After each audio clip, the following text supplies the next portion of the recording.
Hello everyone, I am Narmada. I am from Kongunadu College of Engineering and Technology. In this session, we will explore threats in operating systems. In modern computing, the multitasking is everywhere. When you browse the internet while listening to music and downloading a file, your OS is handling multiple tasks smoothly. But how? The answer is threads. The thread is the smallest unit of execution within a process, or it is a lightweight process. The thread can have one or multiple threads running in parallel, and there are need to be stored in the register or stacks. And then and then why we need threads means it has a faster execution, efficient CPU usage, and responsiveness and parallel processing.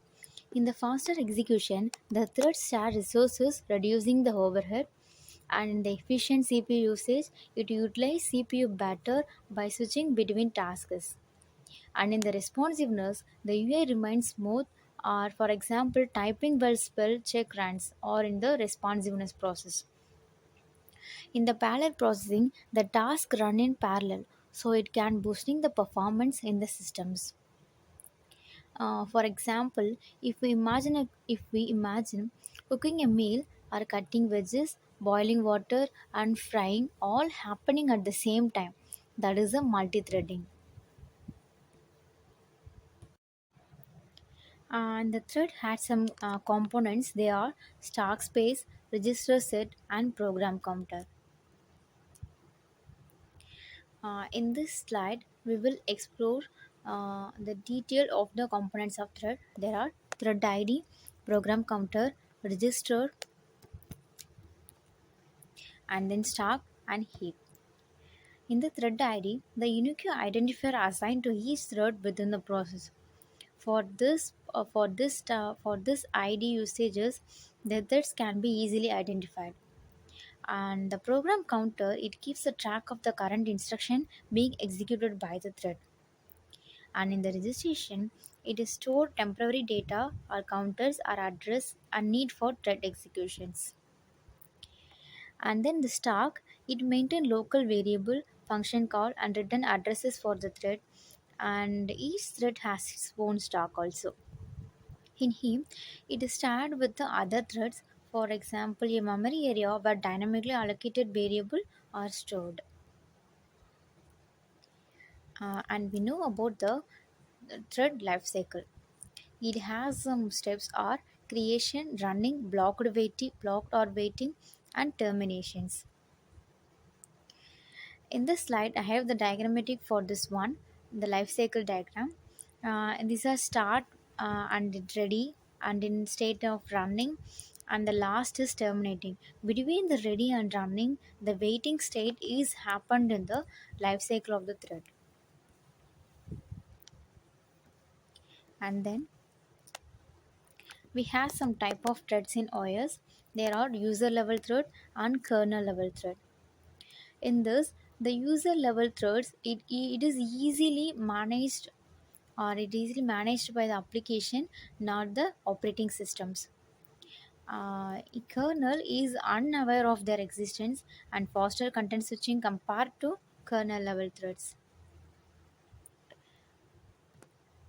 And it has some pros and cons. There are simple implementation, less content switching time, but it has some challenges for facing the operating system does not optimize, or doesn't optimize scheduling, or a blocking systems or voting system call block their entire process. And then we discuss about the kernel level thread. It is managed directly by the operating systems, and each thread has an entry in the kernel thread table, and it has some lower content switching. And it has some pros and cons. There are the process scheduling, error handling, and security protections are happened in the prawns.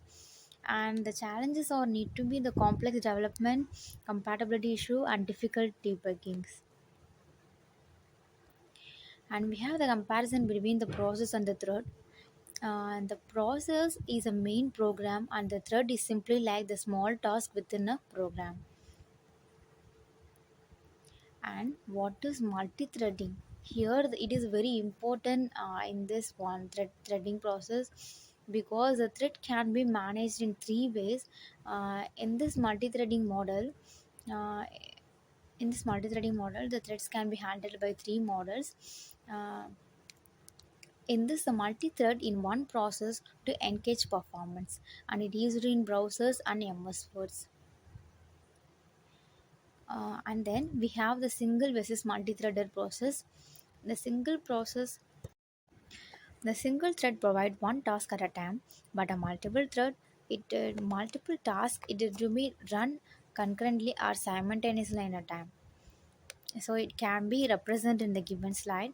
The single thread can be represented by only one, and the multi-thread can be represented by nine number of tasks. And then we discuss about how multi-threading working. So the threads in this multi-threading, the threads can share code, data, and OS related resources. And each thread has its own register and stacks here. And then the OS schedule and switch between the threads efficiently. And then we have the benefits of threads also. It has to be faster in execution, and it has the resource sharing purpose, and it has some better CPU utilization. And it is also need to challenges in the multi-threading or synchronization issues, deadlocks, and debugging complexity.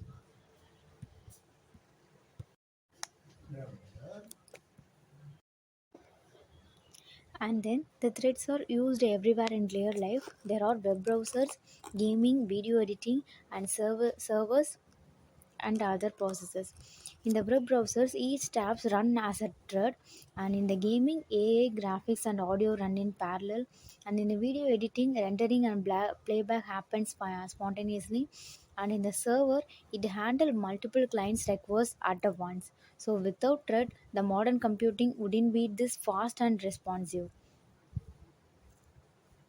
And has some and have to need to explain the process thread, uh, and in each process has its own memory, and the thread shares the same memory, and speed slower due to more overhead, faster execution. Communication uses IPC, for example interprocess communication, and it is also the example of running multiple app stocks inside an app, for example like tabs in the browsers. And the multi-threading model has a three threads different ways. There are many to one, one to one, many to many. In one many to one, many user thread map to one kernel thread, and in the one to one process each user thread maps to a separate kernel thread, and in a many to many user thread dynamically share kernel threads. If we think of this model like different way of handling customer services call, some may have one recipienters, and some may have one agent per customer, and some may use a shared team. So these are the real time example of this model. There are many to one to one, and many to many models.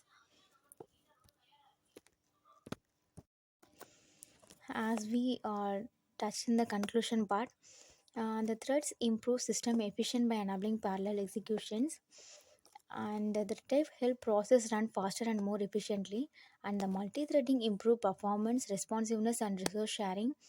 And hope you all found this helpful, and and we have explored more some detail about the process organization and management are a key to efficient for the thread process.